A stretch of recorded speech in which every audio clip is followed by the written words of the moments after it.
The annual cultural and commercial phenomenon to celebrate the birth of the center figure of Christianity is upon us. The theme of unity sounds nice in an inauguration speech. Implementing unity, whether it be within the country or even within his own party, has been quite challenging for this president and his administration. So on today's News.Views.Hughes, we have invited our expert panel of guests to help us examine the key moments of the first year of Biden's first term.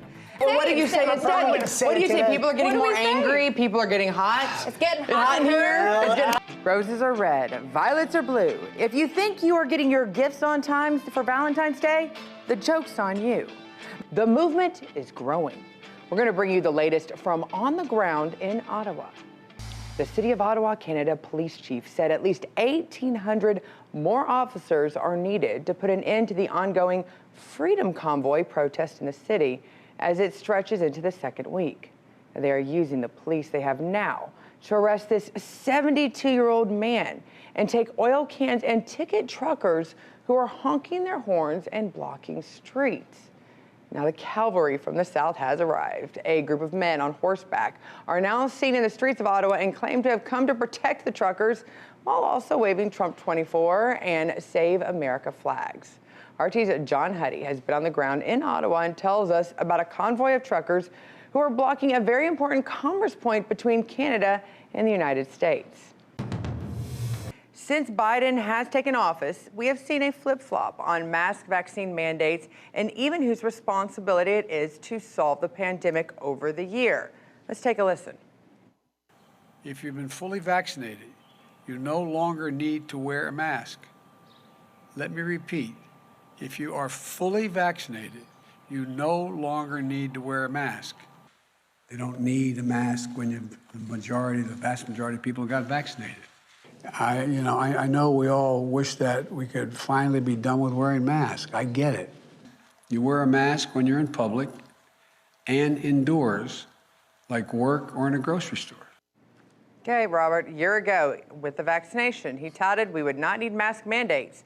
And now we've actually had the Supreme Court step in and strike down his vaccine mandate. Your impression on how Biden has handled this past year of COVID?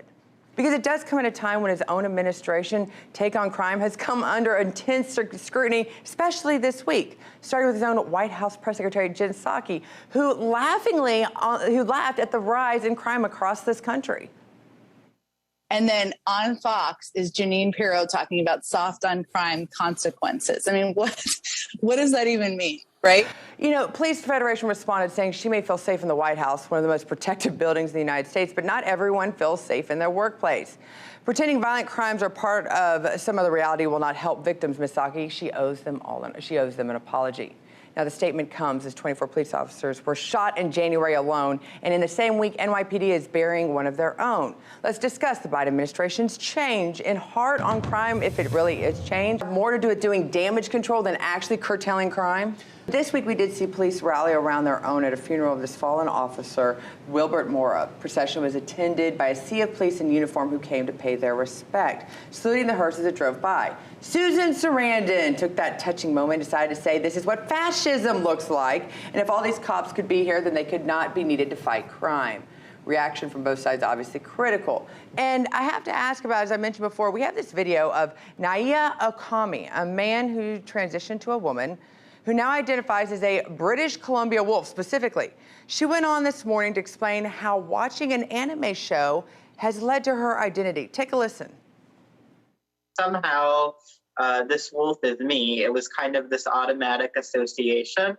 Can we ask for a howl? Mm-hmm.